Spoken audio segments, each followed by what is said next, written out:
그렇게 기독교라고 하는 건 본래 뭐 하는 거냐면 하나님과의 관계 회복이라. 아멘. 기독교 신앙을 가지면 뭐가 되냐면 하나님의 아버지가 되는 거예요. 여러분이 그 자녀입니다. 지난번에 조롱받는 기독교에 대해서 이야기를 했습니다. 수많은 문화 미디어들이 지금 기독교를 조롱하고 비난하고 있습니다. 대체로 그렇습니다. 외식과 가식의 기독교, 형식적이고 이름만 있는 기독교, 그리고 겉과 속이 다른 위선적인 기독교를 지금 미디어들이 고발하고 있습니다. 기독교라고 하는 좋은 어떤 형태의 종교인들이 겉사람과 속사람이 다르고, 또 우리가 그렇게 거룩한 곳이라고 얘기하는 교회가 범죄의 소굴이다. 그리고 그곳을 다니는 사람들이 착한 사람들이 아니라 죄 짓는 악한 사람들이다라는 인식을 현재 심어주고 있습니다. 그 다음에 이 기독교가 세상과 사회에서 정말 비난받고 조롱받는, 또 그것이 얼마나 사회에 부담이 되는 존재인지에 대해서 고발하고 있다는 겁니다. 현재 기독교는 굉장한 위기에 처해 있습니다. 그럼 이 기독교는 어디서부터 시작되었을까요? 그 원인을 찾기 전에 기독교가 위기라고 생각하시나요? 많은 사람들이 이 부분에 대해서 동의 안 할지도 모르겠습니다만은 지금 기독교는 상당한 위기에 처해 있습니다. 사람의 숫자의 문제가 아니에요. 이 사회로부터의 이런 소외당하는, 비난당하는, 조롱당하는 수위는 이제 교회의 이 전멸 혹은 소멸이 눈앞에 와 있다라는 것이 느껴질 정도입니다. 어쨌든 기독교가 현재 위기에 처해 있는데요. 우리는 이러한 부분들에 대해서 원인을 한번 여러 가지로 생각해 볼 수 있겠습니다만은 저는 이렇게 생각합니다. 첫 번째로 기독교가 세속화되었기 때문이다. 이 기독교의 세속화는 하루 이틀의 문제가 아니죠. 이거는 아마 부인할 사람이 없을 겁니다.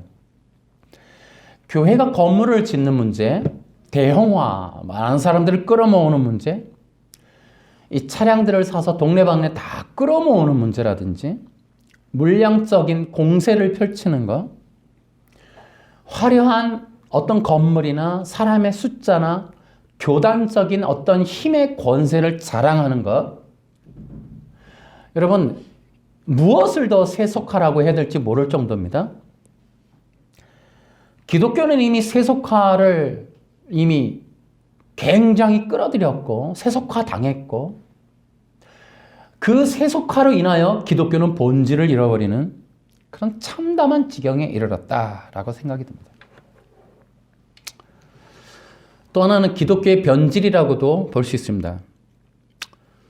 이것은 이제 인본과 율법이다라고도 볼 수 있는데요. 흔히 목사님들도 그런 얘기를 해요. 교회에서 죄라는 말을 하지 마라. 부정적인 말을 하지 마라. 교회의 성장에 방해가 되고 사람들이 싫어한다라고 해요.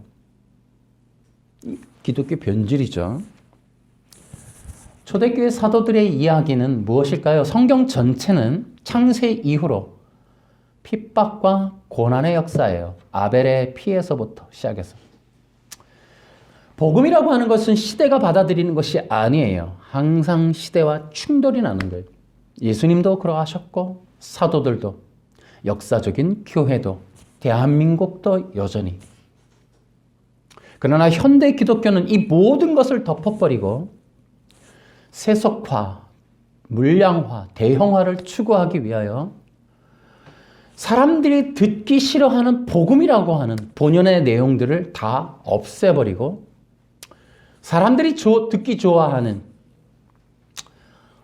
흔히 사람들이 점집에 가고 타로 점을 치러 가는 이유 중에 하나, 덕담이나 위로, 내가 원하는 이야기를 들으러 간다라고 하는 것을 교회가 마치 제공해야 된다는 것처럼 설교하는 것, 이런 모든 것들이 변질입니다. 변질.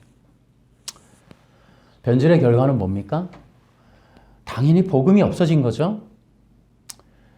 복음이 없어지면 당연히 교회는 구원과 영생이 사라지는 거예요. 교회가 해야 할 본연의 영혼 구원의 사역이 완전히 배제되는 일들이 벌어지게 된다라는 거죠. 그 결과 어떠한 일들이 일어납니까? 기독교의 외식이라는 게 일어납니다. 자, 이 부분이 현재는 굉장히 위기에 처해 있습니다. 상당히 많은 기독교인들 중에는 실제로 구원받지 못하거나 성령이 없거나 거듭나지 못한 수많은 사람들이 교회 안에 있는 경우도 많이 있다라는 것. 그것이 바로 가나안 교인이라는 것과 세상이 이 기독교를 조롱하는 이유 중에 하나입니다. 그래서 이 새 생명의 삶이라는 것과 또 성령 안에서 산다라고 하는 것, 이 땅에서 그리스도의 군사와 신부 혹은 여러 가지 이런 이야기들을 적용할 수 없는 상태, 외식, 겉은 화려하나 속은 죽어있는 기독교. 겉은 기독교인인데, 겉은 목사님인데 속은 마약쟁이인 것. 마약 범죄를 저지르는 이 깽단이라는 것. 이게 수리남이 고발하는 거죠. 근데 이러한 일들이 소수가 아닌 대규모적인 어떤 그런 기독교의 현상이라는 것이 현재 문제라는 거죠. 우리는 이제 영상 사역을 통해 종교의 영이라는 얘기를 많이 했습니다. 지금 앞서서 얘기한 이러한 세 가지의 이유들이 바로 이 교회라고 하는 어떤 기독교라고 하는 형태를 우리가 분석하는 내용인데요. 이 세 가지가 이루어지면은 뭐가 되냐면 종교가 되는 거예요. 그리고 그렇게 종교를 이루어가는 흐름, 영적인 배후, 그것을 종교의 영이다라고 보는 거예요. 그래서 실제로 교회 안에 성도는 있는데 영혼 구원이 없는 죽은 자들의 무덤이 되어 있는 상태, 그걸 종교의 영이다라고 하는 거죠. 사람들이 많이 모여 있으나 예수님이 책망하신 대로 배나 지옥 자식 만드는 그런 공동체, 그걸 종교의 영이다. 교회 안에 찬양도 하고 전도도 하고 많은 것을 하긴 하는데 실제로 생명이 없는 상태, 죽어 있는 자들. 여러분, 지금 이제 이러한 기독교가 온전하게 맞는 건지 혼돈이 된단 말이에요. 그러니까 이것을 어떻게 분별할 수 있을까? 아, 기독교일까? 종교의 영일까? 이제 이러한 부분들이 이제 성도들로 하여금 헷갈리게 하는 거예요.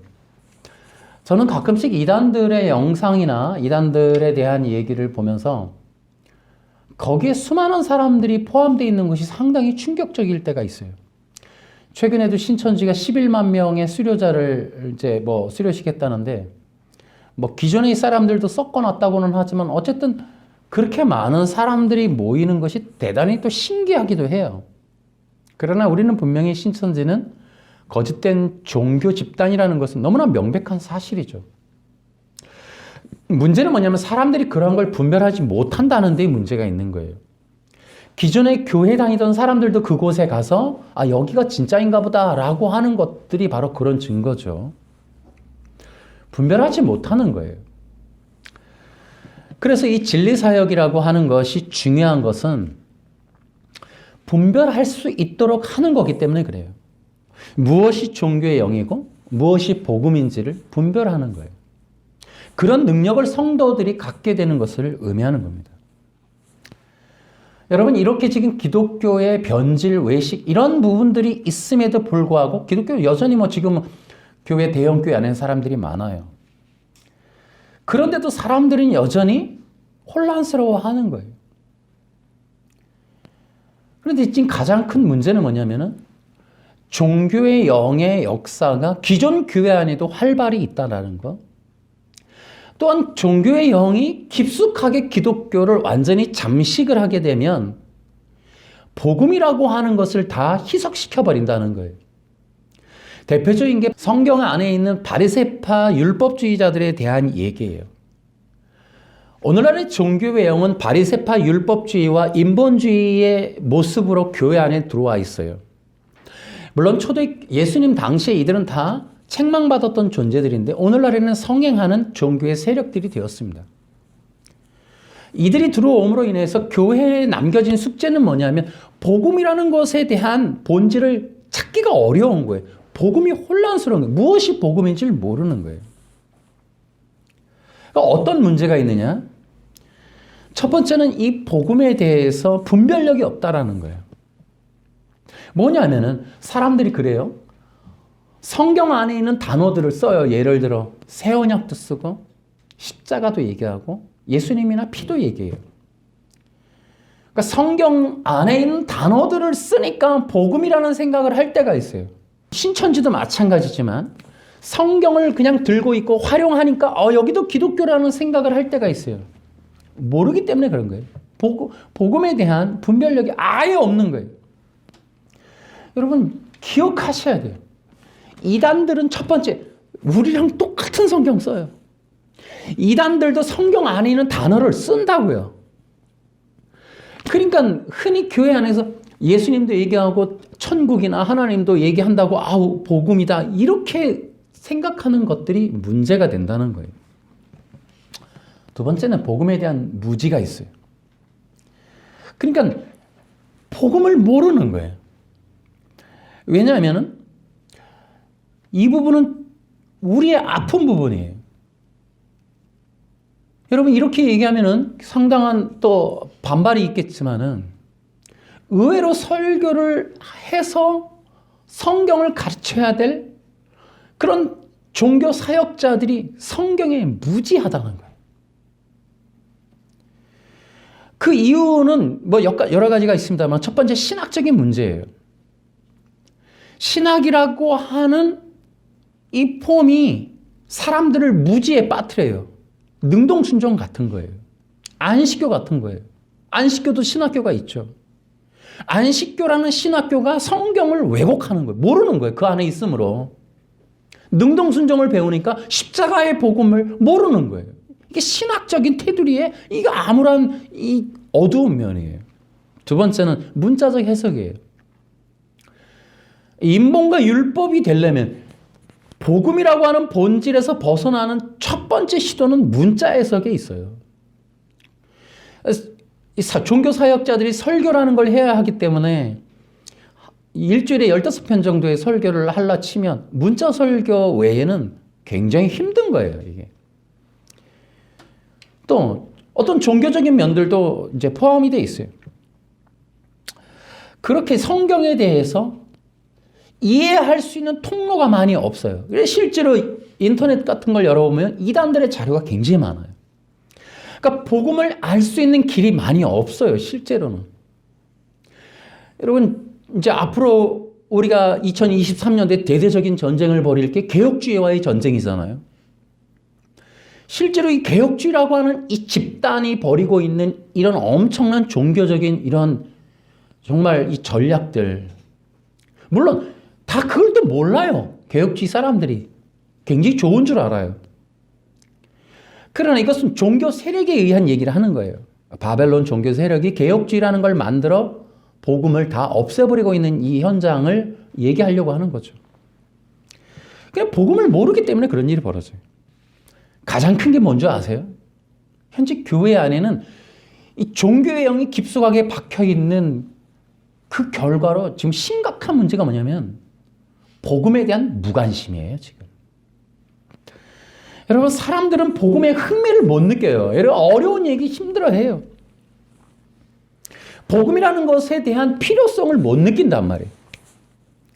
그러니까 살면서 지금 당면한 현재적인 문제를 해결하는 것에 집중하다 보니까 여러분 이런 복음에 대한 어떤 갈급함이 별로 없어요.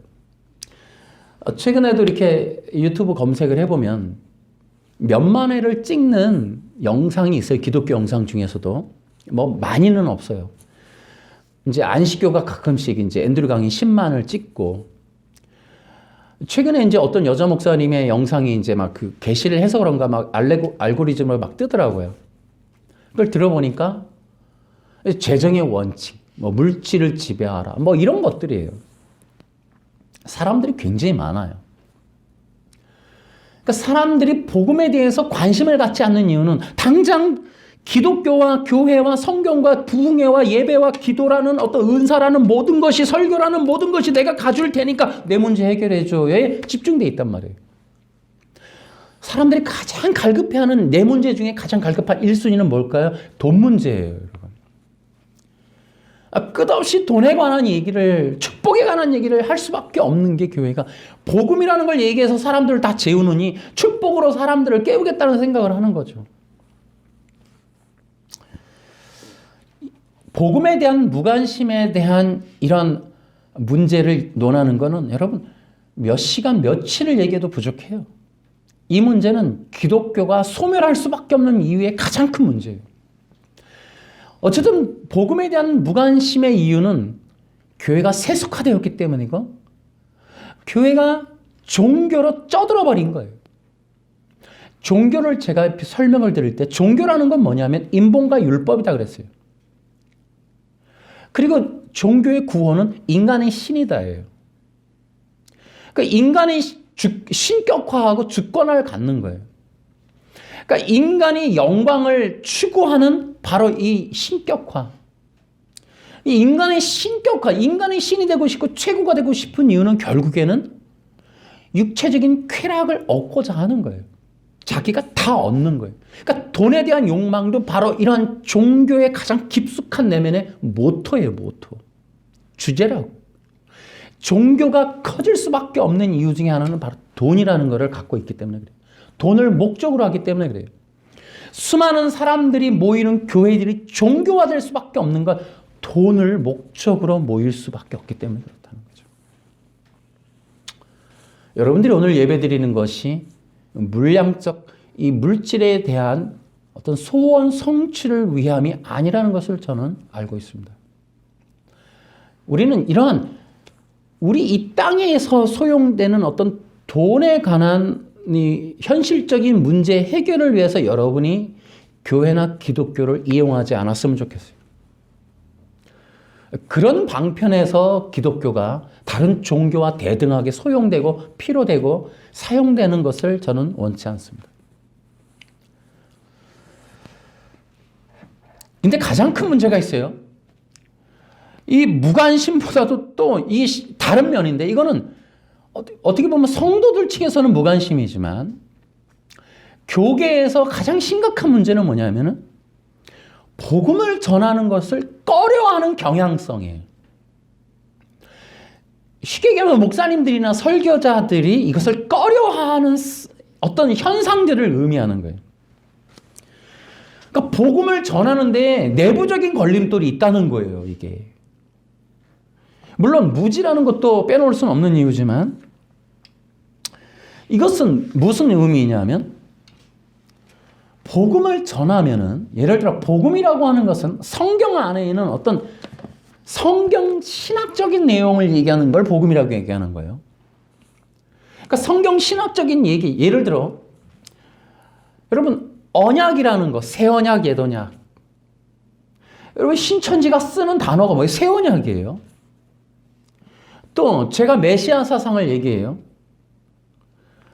제가 그 메시아 사상을 어느 목사님에게 설명하다가 저 그런 얘기 들었어요. 왜 목사님은 다른 사람들은 얘기 안 하는 메시아 사상을 그렇게 얘기하냐고. 우리가 이제 이러한 교회 안에서 쓰는 복음을 전하기 위해서 해야만 하는 어떤 이야기들이 대부분 이단적 시비에 휘말렸던 경험들이 있는 거예요. 복음을 전하는데 굉장히 꺼려지는 경향성이 뭐냐면 이단 시비예요. 그러니까 뭔가 좀 깊이 다루려거나 깊은 얘기를 하려면 이단적인 어떤 시비가 붙을 것에 대한 두려움이 있어요. 성도들이 이제 외부에서 새로 온단 말이에요. 예배 때 오잖아요. 근데 어떤 얘기들을 했을 때 저 목사님 이단 아니야? 이럴 수도 있단 말이에요. 이게 엄청나게 어이없는 얘기예요. 그러니까 교회나 성경, 기독교에서만 쓰는 단어를 쓰고 있는데 현재 세계 바깥 세상에서 쓰는 단어를 쓰지 않는다고 이단 시비를 붙여버린다는 거죠. 축구 중계를 하는데 축구 용어를 쓰고 있는데 왜 축구 용어를 쓰냐고 지금 저 사람들이 이상한 사람들이 아니냐고 얘기하는 거랑 비슷한 얘기예요, 지금. 성경에 있는 단어들을 쓰고 설교를 구성했는데 이단 시비를 걸어버린단 말이에요. 예를 들어 그 이유 중에 하나는 신학적 편견이 있어요. 여러분 그런 얘기 들어보셨나요? 성령의 은사 중지론, 대체 신학이라든지 이런 얘기들. 여러분 성령 얘기했다가 이단 잡힌 사람은 한둘이 아닙니다. 제가 여기서 성령 사역이라는 단어를 쓰고 설교 썸네일을 넣어버리면 저 분명히 첫 번째로 많은 사람들은 저 사람 신사도 아니야? 그거 오해받을 거예요. 그러니까 설교를 하는데, 그러니까 썸네일에도 저희가 썸네일에서 신사도 오해 안 받으려면 이거 성령이라는 단어를 쓰기 굉장히 조심해야 돼요. 한국적 상황이 그래요. 정상은 아니에요. 그러니까 저 사람들이 쓰는 단어를 써줘야 돼요. 그리고 설교를 성령으로 해야 돼요. 이게 기가 막힌 상황인 거예요. 한국에서 이단 잡히는 데 있어서는 합동이거든요. 그러니까 합동이 불쾌하면 이단 잡혀요. 합동이라는 교단에서 기침하면 다 이단 되는 거거든요. 근데 합동이 뭐였어요? 은사 중지론, 성령론, 방언, 신유 이런 단어를 쓴다면 신사도로 바로 잡아버려요. 최근에 리얼 바이블이라고 하는 미국의 어느 그 목사님이 운영하는 그 유튜브 채널에서 한국교회 목사님들 30몇 명을 조사를 해서 거기에 이제 이단이다 아니다 이거를 정하는 영상을 찍었어요. 물론 이제 우리가 공공연하게 이해되는 것도 있지만 그 사람들이 기준이 하나가 있더라고요. 그러니까 어떤 사람을 경계하고 이단이라고 그러고 찍어버리고 가지 말아라 하는 대한민국의 모든 목사님들을 딱 정해놓고 딱 두 가지 정도인데 첫 번째는 성령이에요. 성령 사역을 하느냐 안 하느냐. 기가 막힌 거죠. 두 번째는 뭐 예를 들어 뭐 동성애나 인권차별 이런 얘기를 어떤 식으로 했느냐 이런 거 갖고 이제 다 잡아버리는 거예요. 그 다음에 뭐 WCC에 가입했냐 안 했냐 뭐 이런 얘기를 하는데, 여러분 지금 한국교회에서 진리 복음이 사라지는 이유 중에 하나는 이 신학적인 편견에 사로잡혀 갖고 이단 시비 때문에 여러분 교회에서 없어진 거예요. 그래서 흔히 이단 사냥꾼이라는 사람들이 있어요.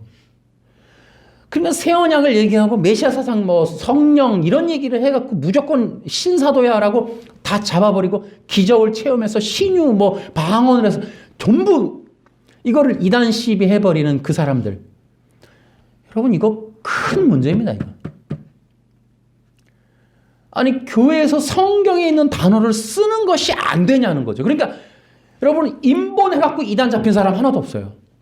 대한민국에서 이단이 안 되는 사람들은 인본주의예요. 인본주의는 절대 이단이 아니에요. 그리고 능동순종 절대 이단이 아닙니다. 그러니까 여러분 기도 많이 하세요. 복 받습니다. 절대로 이단이 안 돼요. 여러분 성도가 많은데 여러분 성전 건축에서 성전 건축 헌당 예배 이런 거 해서 절대 이단 안 잡혀요. 여러분 인간이 교회 안에서 성공하는 법칙 7가지를 얘기했다고 절대 이단 안 잡아요. 성령 얘기하면 이단 잡아요. 이거 정상 아니에요. 여러분 기독교가 전멸할 수밖에 없는 이유가 바로 이런 거예요. 그러니까 기독교의 복음을 말해서 이단 잡히는데 누가 이단이라고 그걸 복음을 말하겠어요. 나같이 잃어버릴 거 없는 사람들, 아무것도 갖고 있지 않은 사람들이나 이렇게 그냥 겁없이 얘기하는 거예요. 우리는 지금 이러한 복음의 소멸 위기, 복음을 들을 수 없는 상태, 그러니까 영혼 구원이라고 하는 성령의 놀라운 기적의 역사를 경험하는 그 현장의 입구에조차도 들어가지 못하고 있는 거예요. 복음이 없으니까. 복음이 없으니까. 복음을 듣지 못함으로 수많은 사람들이 종교의 영에 휘말려서 속고 있는 거예요. 혼동 속에 있는 거예요. 전체가 무엇이 옳은지를 모르는 거예요. 무엇이 복음인지, 무엇이 기독교인지, 무엇이 하나님이 원하는 건지 이런 것들이 혼돈스러운 거예요, 이게 지금. 우리는 이제 이 복음이라고 하는 것을 회복하는 것만이 기독교의 전멸을 막을 수 있는 길이다라는 거죠. 근데 제가 이제 지금 얘기하는 것들이 바로 의의 복음에 관한 시리즈잖아요. 우리는 어쨌든 교회가 살아날 수 있고 그뿐만 아니라 현재 한국교회가 대세적인 종교의 세력임에도 불구하고 이렇게 사람들에게 조롱받는 현상들을 우리가 왜 경험하고 있을까? 우리가 가지고 있는 이 실력이 너무 모자란가? 기도를 안 해서 그런가? 아니다라는 거죠. 우리의 복음이 잘못되었기 때문이다. 저는 그렇게 생각해요. 지금 이렇게 한국 기독교가 조롱받는 여러 가지 내용들, 그러니까 미디어를 통한 조롱받는 것을 가만히 분석해 보니까, 그러니까 한 번 구원받으니까 마음껏 살아. 이제는 취소가 없으니까 마음껏 살아. 죄 지어도 돼. 뭐 이런 내용들을 가지고 교회를 비판하려고 만든 것이 아닌가. 혹은 교인들은 구원받았다는 말만 하지만 그 이상은 없어. 현재 삶에서는 아무것도 없어. 오히려 더 썩어 문드러졌을 뿐이야. 뭐 이런 것들로 지금 교회를 비난하고 있는 것 같아요. 왜냐하면 우리가 그런 문제 앞에서 움찔거릴 수밖에 없는 것. 우리가 전하고 있는 현재 복음이 그러한 문제들을 넘어설 만한 그러한 어떤 비난에 대해서 설명해 줄 만한 걸 갖고 있지 않기 때문이다라고 보는 거죠. 그래서 저는 의의 복음이 그래서 필요하다. 의의 복음이 필요한 이유가 바로 그것이다라는 거죠. 현재 이렇게 외식적이고 가식적이고 위선적인 기독교가 될 수밖에 없는 이유 중에 하나는 기독교가 현재 행동행위의 율법적인 종교로 변질되어 있기 때문이다라는 거죠.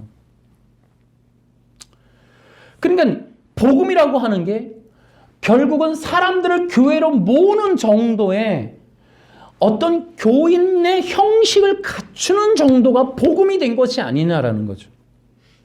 그것은 성경적 복음이 아니다. 성경에 있는 복음은 의의 복음이고 그 복음은 사람들을 실제적인 어떤 변화를 일으키는 복음이다라고 우리는 생각해야 되는 거죠. 의의 복음? 그것은 어디에 있는 걸까요? 도대체 그런 복음이 있기는 한 겁니까? 있습니다. 우리는 이 앞에서 신학적 편견을 얘기했는데요. 정말 저도 신학교를 나온 지 꽤 됐습니다만 참 가슴 아픈 거는 신학적인 이런 먹구름이 우리의 신앙생활과 성경 이해를 정말 엄청나게 가로막고 있다는 생각을 너무 많이 해요, 저도. 여러분, 의의 복음이라고 하는 진짜 우리의 이 조롱받는 기독교의 한낱 희망이 될 수 있는 어떤 그러한 진리의 한 단면은 의의 복음이라는 것. 그리고 그 의의 복음은 놀랍게도 구약에 있다라는 거예요. 여러분, 사도들은 구약으로 복음을 전했어요. 여러분, 진리가 뭐예요? 성경은 복음이라는 거예요. 구약은 이스라엘의 역사가 아니라 복음이라는 거예요. 여러분, 이런 말이 있어요. 구약은 율법이고 신약은 복음이다. 여러분, 이것이 신학적인 먹구름이에요. 먹구름. 안개와 같아요. 눈을 다 가려버렸어요. 누가 그렇게 얘기합니까 도대체? 여러분, 구약이 복음이에요. 신약도 복음이에요. 구약은 율법이 아니라 복음입니다, 여러분. 사도들은 구약으로 복음을 전했어요. 왜요? 구약 안에 복음이 있었으니까. 사도들은 구약 성경을 들어서 복음을 전하고 있었어요. 무슨 복음? 예수가 그리스도라는. 여러분, 구약 어디에 예수님이 존재하냐고요? 성탄절이 신약에 있는데 왜 예수님이 구약에 있느냐고요? 그래서 저희는 성탄절 안 지켜요. 여러분, 우리의 먹구름 중에 하나, 이 성탄절 이거 없애버려야 된다고 생각하는 사람 중에 하나예요. 예수님이 영원한 왕이시고 삼위일체 하나님이세요. 예수님이 안 계신 적이 없어요. 안 계신 때가 없어요. 예수님은 구약에서부터 계셨고, 구약에서부터 하나님이시고, 구약에서부터 왕이시고, 구약에서부터 예언된 하나님의 아들이시오. 그것이 그리스도입니다. 여러분, 사도들이 전하는 복음은 뭐냐면 구약에서부터 약속되어 있었던 분이 예수님이십니까? 라는 거예요. 구약에서도 계셨던, 구약에서 여전히 하나님으로 계셨던 그분, 육신을 입고 이 땅에 오신다는 그분이 예수님 당신이십니까? 라는 거예요. 그래서 구약은 복음이다 라는, 여러분 이 얘기만으로도 여러분 우리는 몇 시간을 설교해야 돼요. 성경은 구약 신약 모두 복음이다. 여러분 이렇게 덧붙여 드릴까요? 신약이 뭐냐? 구약의 복음의 해설서예요. 해설서. 여러분 신약은 편지인데요. 구약에 있는 복음의 주해, 주경을 하고 있는 거예요. 그러니까 주석서와 같아요. 로마서, 갈라디아서 보세요. 여러분 히브리서 한번 읽어보세요. 성경 전체에 구성되어 있는 옛언약, 새언약을 완전하게 통괄하고 있는 내용이 히브리서. 신약은 구약의 복음의 해설서다라는 거죠. 여러분, 구약이 복음이라면 어떤 복음이 들어있을까요? 구약에서 보여주는 유대인들의 신앙의 특징이 있어요. 구약 사람들이 보여주는 신앙의 특징이 세 가지가 있습니다. 좀 전문 용어인데요. 첫 번째는 하나님의 면전의식이라는 게 있어요. 여러분 이건 제사제도에 나와요. 그들이 하나님의 얼굴을 배우는 것이 이것이 목적이에요. 여러분 다윗의 장막이라고 하는 게 뭐예요? 여러분 이게 면전의식이에요. 면전의식. 다윗의 장막이라는 건 뭐냐면 휘장을 걷고 하나님과의 직접적인 엔카운터를 이루는 예배. 다윗의 장막이에요. 그러니까 이스라엘 백성들이 소원하는 건 지성소로 들어감이거든요. 휘장을 지나 지성소로 하나님의 임재를 직접적으로 경험하는 거예요. 그게 이스라엘 사람들의 신앙이에요. 여러분 우리가 이제 쉐카이나라고 하는 노래를 부르잖아요. 그러니까 기독교인 거죠. 그 지성소에 내리던 하나님의 임재가 우리 기독교인 거예요. 그게 이스라엘 사람들의 신앙이었다고요. 우리가 복받고 돈 버는 법칙, 성공하는, 대학 가는 방법 뭐 이런 거 연구할 때 구약 사람들은 하나님의 임재를 바라봤다. 하나님의 임재를 직접 눈으로 목도하는 것이 그들의 신앙이었어요. 이걸 하나님의 면전의식이라고. 또 하나는 하나님의 의로운 백성됨. 이것은 선민의식이에요. 어떻게 해야 하나님 나라의 백성이 되고 하나님 나라의 그 통치 가운데 살 것인가에 관한 것이 그들의 신앙이었어요. 그러니까 우리는 이제 나라의식이 없단 말이죠. 우리는 어디 교회 소속이고 교회 형식에 따른 예배를 나가고 거기 맡겨진 일들을 감당하는 것이 신앙이라고 생각하지만 구약 이스라엘 사람들은 하나님이 왕으로 계신 나라의 백성이 되는 것이 그들의 신앙이었다고. 세 번째가 여러분 요셉이나 다니엘 같은 사람들 이야기에서 우리가 흔히 은혜 받는 내용이 뭐냐면 하나님이 함께 계셨으니 그들이 형통하였더라 그랬단 말이죠. 그러니까 이스라엘 백성들의 신앙의 특징의 세 번째는 임마누엘이에요. 임마누엘. 하나님과 함께 거함. 하나님이 함께 하심. 이게 그들의 신앙이에요.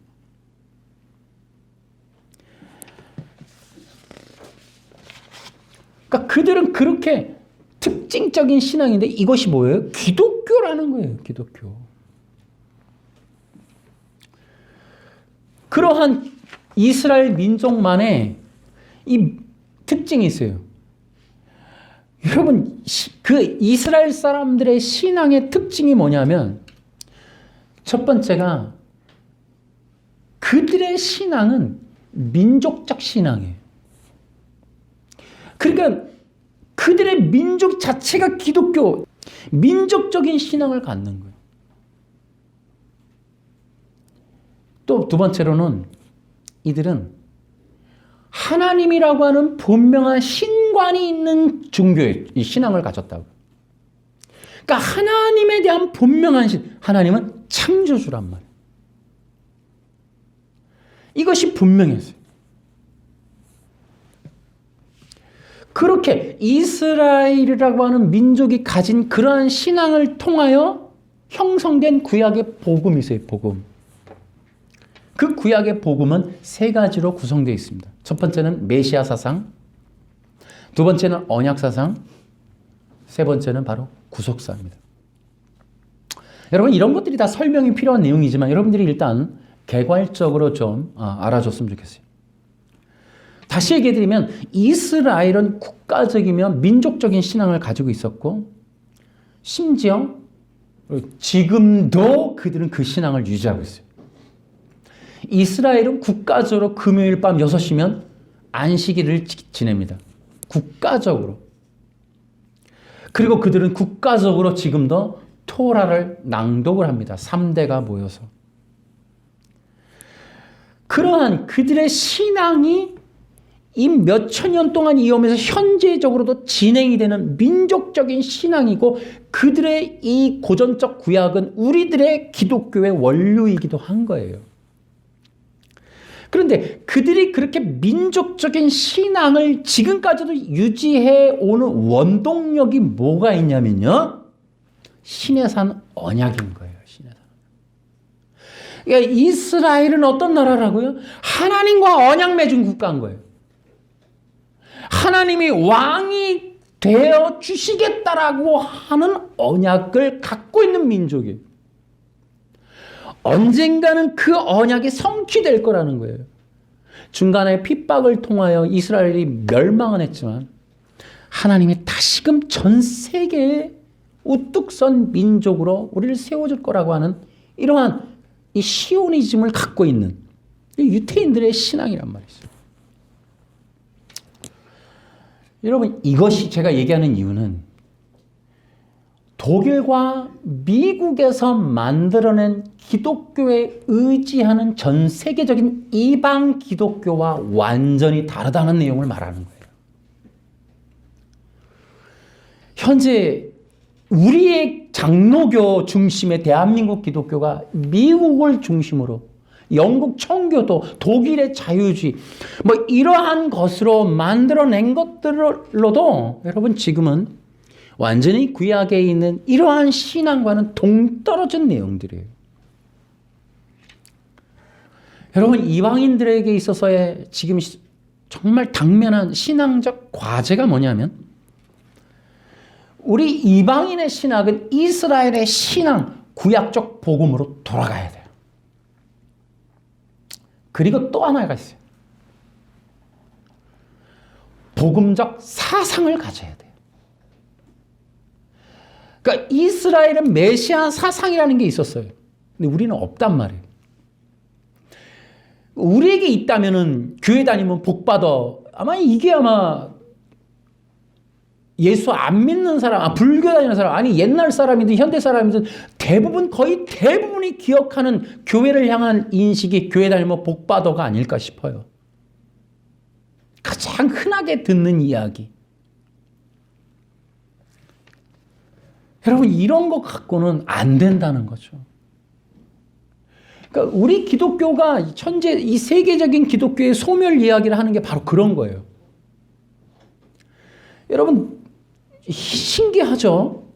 아벨이 죽었어요. 그리고 셋을 주셨어요. 그 이후로도 기독교의 역사는 매우 희미하게 이어져요.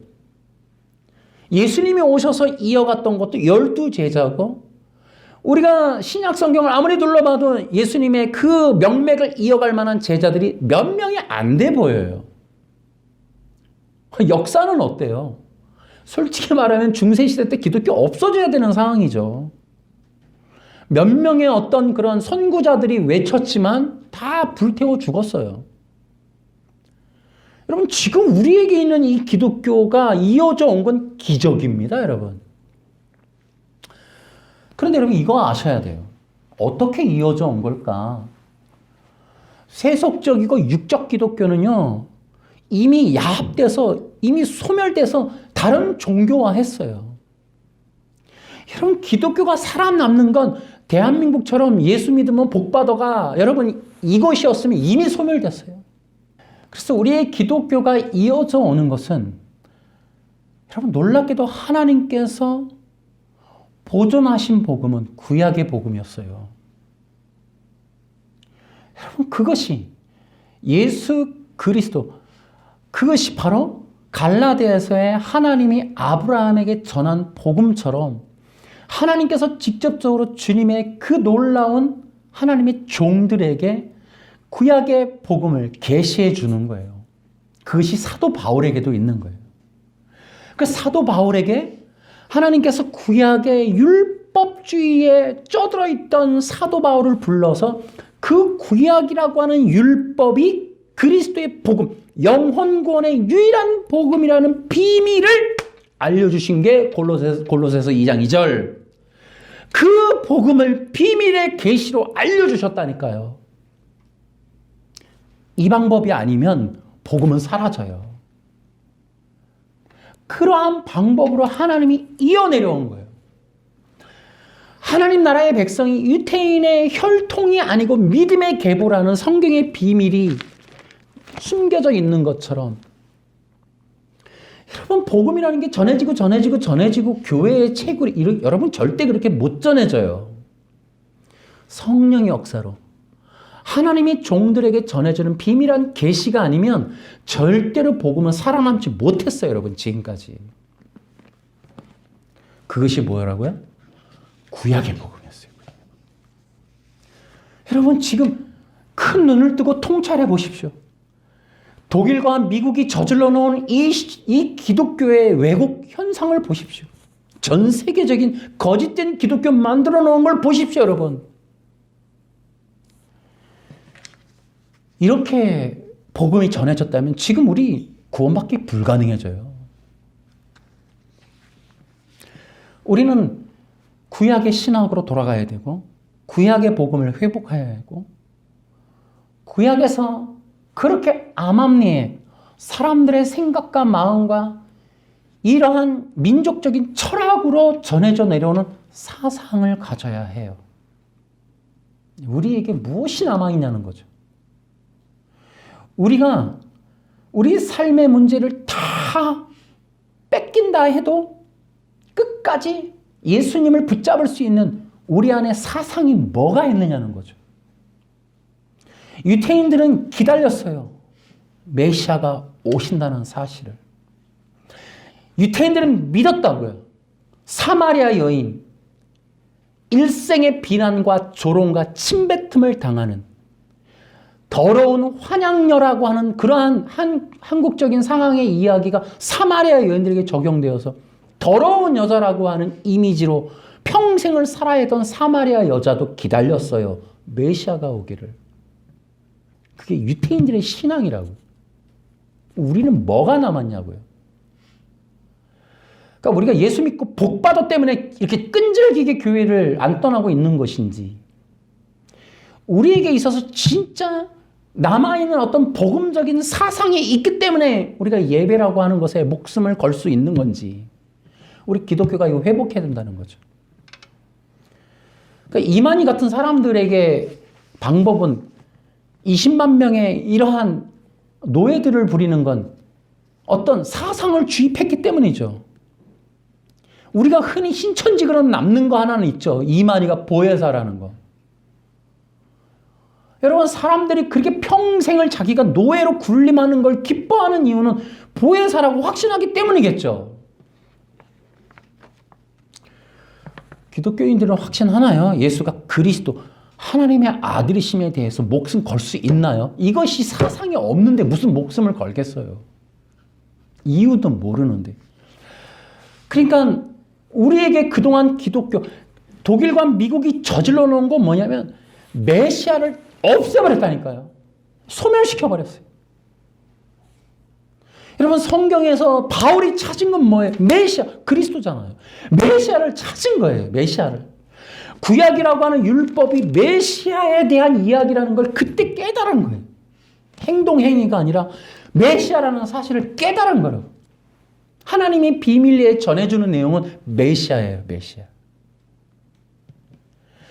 그러니까 사탄이 존재한다면 기독교를 죽여버리려면 하나 해야겠죠. 메시아 없애버리면 되는 거예요. 신학적으로, 성경적으로, 조직적으로 다 없애버리는 거예요. 그래서 마이클 호튼이 그리스도 없는 기독교라는 책을 쓴 거예요. 그리스도, 곧 메시아가 없다 이 말이에요. 우리 기독교인들의 신앙 고백이라는 게 너무 재밌어요. 신앙 고백이 뭐냐면 우리는 세례받을 때 뭘 세례받냐면은 뭘 묻게 되냐면 웨스트민스터 신앙 고백서를 고백합니까? 라고 해요. 그러니까 이방인들의 신앙 고백이 요한복음에 4번, 5번 나오는데 예수님을 만나서 사마리아 여인이 나 봤어. 그분이 메시아야. 이런 얘기를 하고 빌립도 하나님의 아들이시오. 하나님의 왕이시오. 우리의 구원자이십니다. 도마도 하나님의 아들이시오. 하나님이십니다. 우리의 왕입니다. 이렇게 고백을 하는데 우리는 뭐 고백하냐면 웨스트민스터 신앙 고백서를 고백합니다. 이렇게 하고 세례받아요.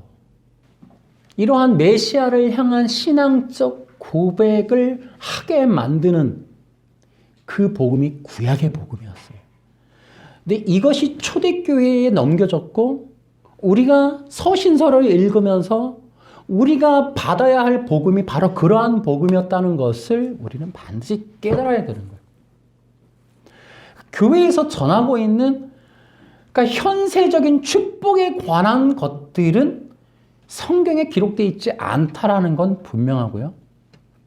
이런 내용들이 여러분 밝혀짐으로 저는 육과 영의 분별도 일어난다고 봐요. 그러니까 여전히 육으로 갈 사람들은 가는 거고 영적인 이러한 복음의 원리를 찾아가는 사람들은 연어처럼 다시 그 길로 돌아갈 것이다라는 거죠. 복음의 원리로.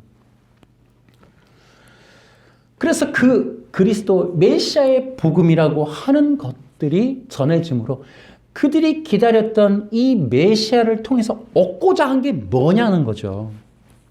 그것이 바로 의의 복음이었어요.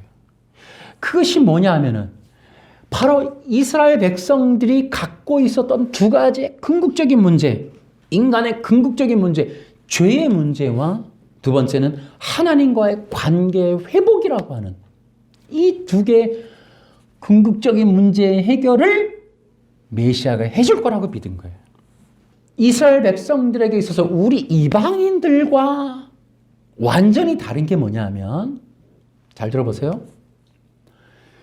구약의 복음의 특징은 하나님으로부터 떨어져 나간 그 인간을 다시 하나님과의 온전한 관계로 회복하는 거예요. 그래서 그것을 하나님이 언약을 하신 거예요.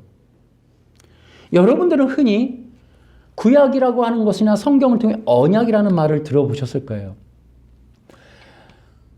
가장 쉽게 설명을 해드리면 언약이라는 게 뭐냐면 하나님의 구원의 약속인데 하나님이 도대체 무엇을 약속했는고 하면 고린도 후서 6장 18절로 20절까지의 내용을 여러분이 16절에서 18절의 내용을 보시면 뭐가 나오냐면 하나님께서 아버지가 되고 왕이 되고 그 백성들은 그의 자녀와 백성이 되는 그 당사자들이 바로 그런 관계로의 회복, 이것이 하나님의 언약이었어요.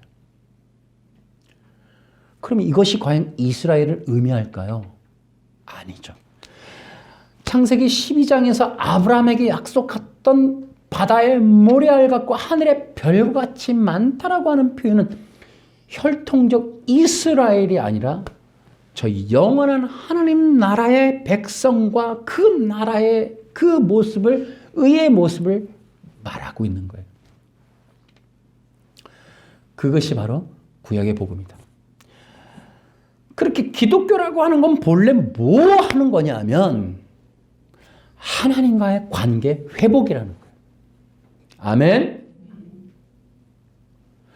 기독교 신앙을 가지면 뭐가 되냐면 하나님의 아버지가 되는 거예요. 여러분 그 자녀가 되는 거예요. 그리고 기독교 교회를 다니면 하나님 나라의 백성이 되고 그분은 여러분의 왕이 되시는 거예요. 근데 이스라엘 백성들이 이거 절절히 느껴요. 절절히 느껴. 이것을 왜? 광야라고 하는 걸 알거든요. 조상들이. 광야가 뭘 보여줘요? 하나님이 왕으로 있는 백성들이 얼마나 신기한 존재들인지를 보여주는 게 광야란 말이에요. 메마른 사막에서 하늘에서 음식이 내려와. 바위에서 물이 쏟아져. 40년을 광야 생활할 때 옷이 헤어지질 않고 신발이 닳지를 않아.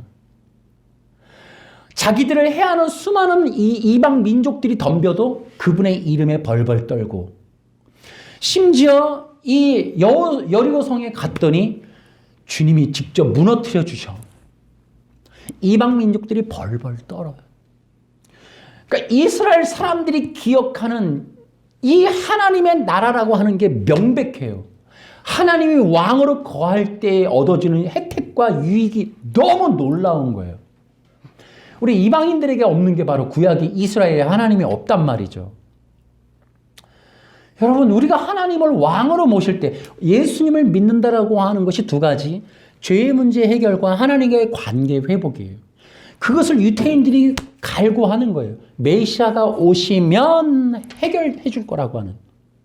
메시아를 기다리면서 간절히 소망하는 이유는 메시아를 통한 제사제도, 속죄의 부분과 엔카운터, 하나님과의 관계 회복. 이것이 이스라엘 백성들이 갈망하는 어린 양이란 말이죠. 예수님이 오셔서 두 가지를 해주는 거예요. 근데 이것을 갈망하는 그들의 마음 깊은 곳에 기대치가 너무 높아요. 얼마나 설레겠어요. 왕이 오셨대. 끝내줘. 이제 다 죽었어. 하나님이 여호와께서 우리의 왕이셔. 우리에게는 이제 배고픔의 문제, 이제 만나가 막 떨어질 거야. 배고픔의 문제 게임 끝났고, 로마 백성 우리를 이긴다고 웃기지 마. 이제 끝났어. 초토화될 줄 알아. 이런 소망이 신앙의 기본에 있는 거예요. 우리 이방 기독교의 문제는 뭐냐면 각계전투예요. 각계전투. 그러니까 교회 나가고 혼자 온라인 예배 드리고 나 혼자 믿고 혼자서 알아서 내가 하고, 그러니까 독고다이예요. 그러니까 관계성이라고 하는 게 전혀 없는, 그렇게 만들었어요. 포맷이 자체가. 그러니까 그거를 목적으로 하는 거예요. 이 서구 신학이라고 하는 것이 조종하고 조절한 게 기독교 성경이 원래 했던 걸 모든 걸 방해해버리는 거예요. 다 조작을 해버리는 거예요. 죄의 문제 해결되지 못하게 하고, 그래서 행동행위로 의를 얻어라 이렇게 해버리고, 관계 회복이라는 거 없이 너가 곧 신이다를 계속해서 외칠 수밖에 없는 인본으로 몰고 가버리는 거예요. 그러니까 인본과 율법이 교회에 있는 한 기독교는 절대로 구약의 복음으로 못 돌아가는 거예요. 그렇게 되라고 한 3, 40년 동안 대한민국 기독교 부흥회라는 이름으로 인본과 율법을 다 깔아버린 거예요. 거의 포맷이 장착이 돼서 못 나올 정도가 돼버렸죠. 이제 웬만한 부흥회 여러분이 보셔요. 계속해서 이미 완성된, 거의 대한민국 기독교는 이러한 어떤 일루미나티를 통해서 종교화가 끝났다라고 보여져요. 인본과 율법이 거의 완성 단계에 이르렀다. 그렇기 때문에 능동순종을 자신 있게 카드를 딱 꺼내는 거예요. 아무도 모르는 거예요, 지금. 그러니까 이렇게 완성된 형태의 대한민국 기독교가 아무리 선교를 한다 한들 이건 아무 의미가 없게 돼버리는 상황. 대한민국 개혁주의를 뒤틀어서 능동순종 장착해서 선교를 나갈 때 율법, 10계명 갖고 나가버리게 해버리는 거죠. 이게 전 세계가 시오니즘화 돼버리게끔 한국 기독교를 이용하는 거죠. 그러니까 지금 한국 기독교는 움직일 수 없을 정도로 종교의 영에 사로잡혀 있다. 다시 말하면 죄의 문제 해결되지 않는 인본, 인간이 신이 될 수밖에 없는, 그래서 독고다이, 하나님과의 관계 회복은 안 되고 온전히 자신 혼자서만 서서 혼자서 가게 되는, 대한민국 TV 프로 예능 중에 성공하는 게 나 혼자 산다라는 게 있죠. 기독교를 뭐로 만들어요? 혼자 살게 하는 거예요. 그런데 성경은 끝없이 말하는 게 관계의 회복이란 말이에요. 언약이라는 건 관계. 나는 아버지가 되고 너희는 나의 자녀가 될 것이야. 요한복음 1장 12절에 영접하는 자 그 이름을 믿으면 자녀의 권세. 우리 대한민국 기독교가 자랑하는 스토리, 뮤지컬로도 만들 수 있는 탕자의 비유 뭡니까? 돌아옴. 어디로? 아버지의 집. 옷을 입혀주고 가락지를 끼고 신발을 신김으로 자녀의 권세 회복에 대한 놀라운 메타포 그림 언어. 이것을 통해서 복음이라고 하는 게 뭐냐? 관계 회복. 그러나 이것을 이해하는 자가 없는 거예요. 부르는 자가 없는 거예요. 아버지라고. 그래서 이 갈망을 스카포라네가 노래로 아버지의 노래를 만들어냈죠. 그래서 끝없이 부르라는 거죠. 아버지. 하나님을 아버지라. 나의 왕이라 모시고 그분과 함께 한 식탁에서 한 집에서 하나의 마음 안에서 한 제단에서 함께 거함 임마누엘의 은혜라고 하는 내가 그분 안에 그분이 내 안에 이러한 하나님의 놀라운 계시의 말씀이 끝없이 이어져도 이해를 못하는 거예요. 이것이 뭐예요? 마음이 죽어있기 때문에 거듭나지 않은 거예요. 거듭남이라고 하는 것은 연합이란 말이에요. 예수 그리스도의 십자가에서 죽고 함께 부활하는 연합, 이것이 다 깨어져 버리는 거예요. 그런데 문제가 있어요. 앞서도 얘기했지만은 여러분 우리가 메시아 중심의 기독교 신앙을 가질 수밖에 없는 이유는 죄의 문제 해결 때문에 그래요. 우리가 이렇게 하나님과의 관계성의 회복이라는 것에 이 진리로 은혜로 들어가지 못하는 이유는 하나님은 거룩하시지만 인간은 거룩하지 않은 인간의 죄 때문에 그래요. 근데 이 죄의 문제에 대해서 우리가 이해할 수 있는 최고 좋은 이런 성경의 내용은 창세기 3장에 있어요. 그러니까 성경이 밝혀주는 인간이 가장 갖고 있는 근원적인 죄는 뭐냐면 하나님의 영광을 찬양해야 될 인간, 피조물인 인간이 그 찬양의 대상자가 되는 왕이 되려고 했다라고 하는 욕심이 기록되어 있단 말이에요. 근데 이것을 통하여 우리를 로마서에서 보여주는 것은 인간이 근원적으로 불의하다는 거예요. 그러니까 인간이 죄를 짓기 이전에 이미 죄가 있었다는 것을 로마서 5장이 얘기해 주는 거예요. 놀라운 얘기죠. 하나님의 선하신 창조 작품이지만 인간이 신이 아닌 거로 그만큼의 부족함의 불완전성, 그것이 욕심이라는 거예요. 그 인간의 불완전성이라고 하는 것이 결국은 인간의 불의함이에요. 그것을 통하여 인간은 자신이 하나님의 존재성을 이 대적할 만한 자기가 신이 되겠다라고 주장하는 것. 이것이 뭐라고 설명을 하냐면 하나님께서는 하나님이 찾는 사람은 마음에 합한 자예요. 그러니까 인간이 하나님과의 어떤 관계에서 언약의 회복이 안 되는 이유는 하나님의 마음과 합하지 않기 때문이다라는 거예요. 하나님이 인간에게 원하는 건 마음의 거룩함이에요. 그러나 인간은 거룩하지 못해요. 피조물이기 때문에. 신이 아닌 거로. 그러면 하나님의 요구가 불의한 것이냐? 아니라는 거죠. 여러분 놀랍게도 하나님의 언약이라는 거는 어차피 시작부터가 불공평해요. 신과 인간은 이렇게 하면 안 돼요. 그러면 신이 이렇게 일방적인 독주를 하시는 이유는 뭐냐? 하나님이 정해놓은 어떠한 요구사항들, 너는 거룩하라. 내가 거룩하니 너희도 거룩하라. 너희는 의로하라. 율법을 지켜라. 이 모든 것에 대한 하나님의 요구사항은 뭐예요? 하나님 당신의 신실함에 의지하여 완성될 것을 예고하는 거예요. 아멘. 따라 해볼까요? 우리의 구원은 하나님의 약속의 성취다. 아멘. 하나님이 이루시는 거예요. 하나님. 이게 기독교란 말이에요. 이거를 불편해하는 그러한 어떤 세력들이 있어요. 구원은 하나님의 일방적인 주권에 의해서 이루어지는 거예요. 그것이 언약이에요. 그래서 언약의 완전성이라는 게 있어요. 언약이 완전하다고요? 아니란 말이죠. 그런데 언약은 완전해요. 왜냐? 하나님의 신실함 때문에 그래요.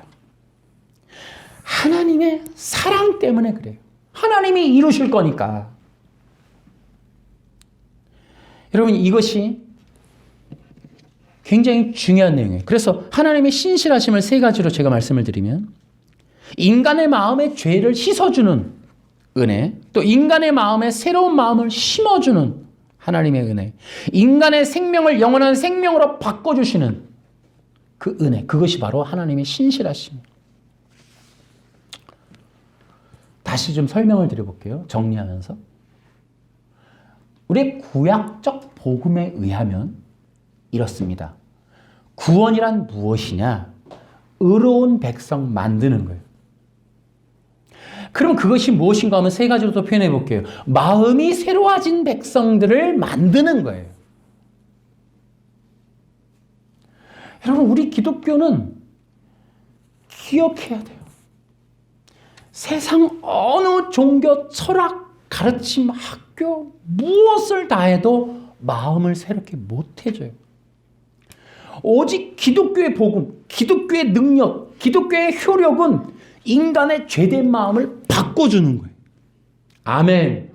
인간의 죄된 마음을 거룩하게 해주는 거예요. 그건 인간이 노력하는 게 아니라 하나님이 해준다고요. 하나님이.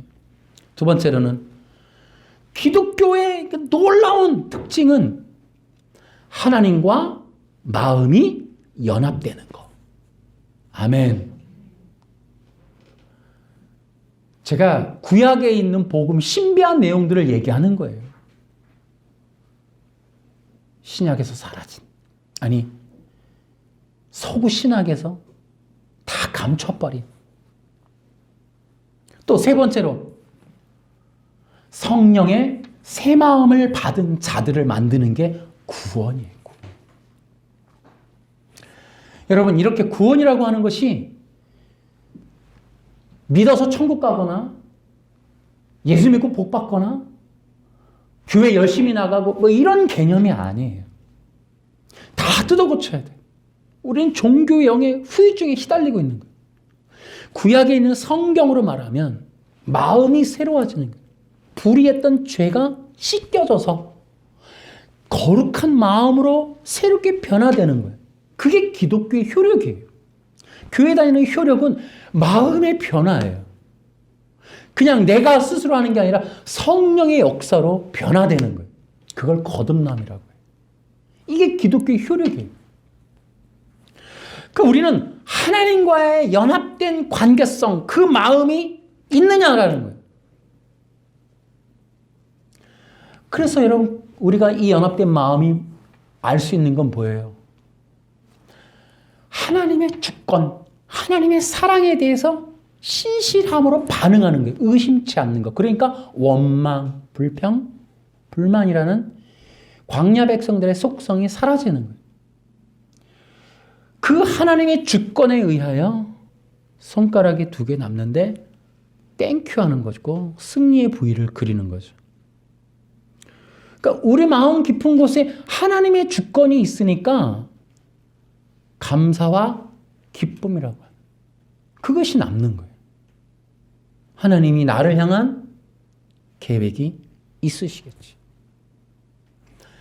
그러니까 하나님과의 마음이 합했기 때문에 하나님의 인도하심에 대한 신비로운 결과, 하나님의 저렇게 인도하시는 의도, 왜? 그분의 영원한 헤세드, 사랑을 의심치 않으니까.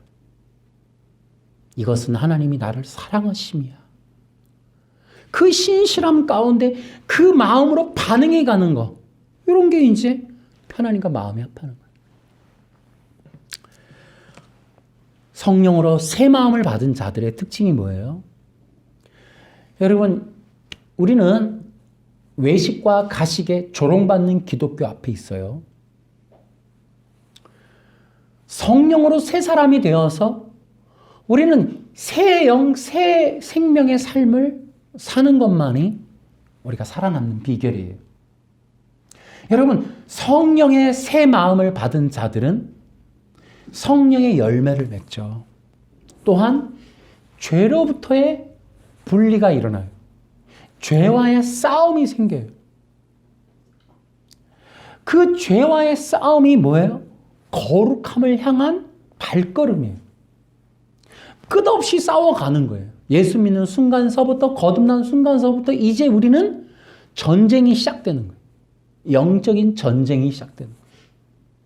그 내 마음 안에 있는 새 생명이 몸에 있는 또 다른 법을 이겨내는 거예요.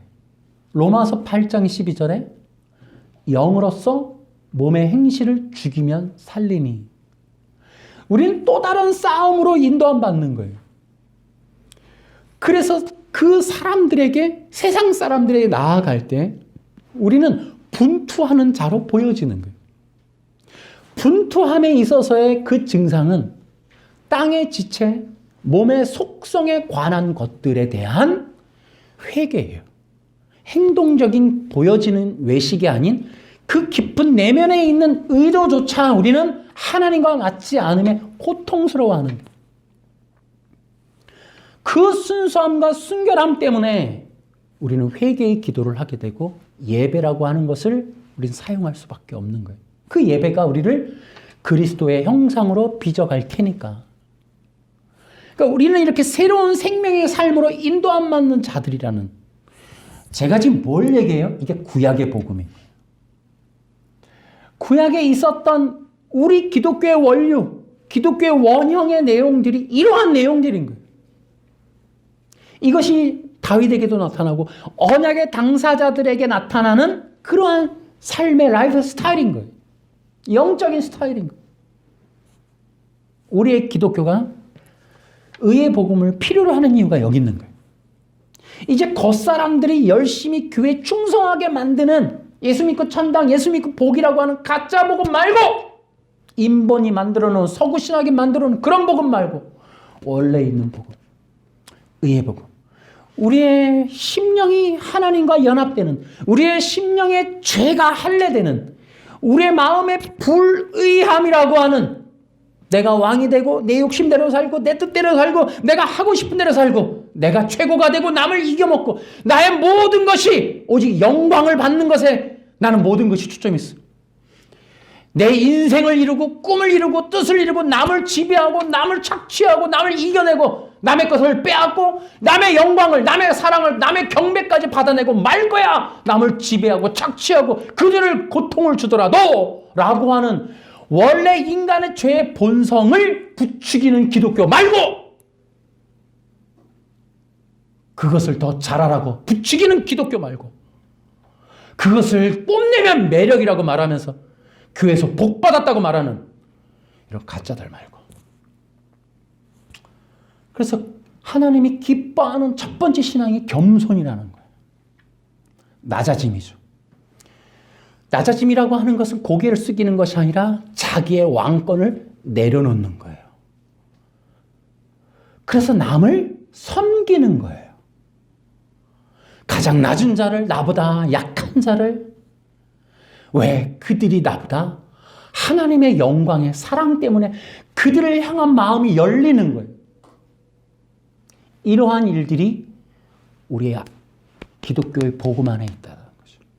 그것이 의의 복음인 거예요. 그 의의 복음.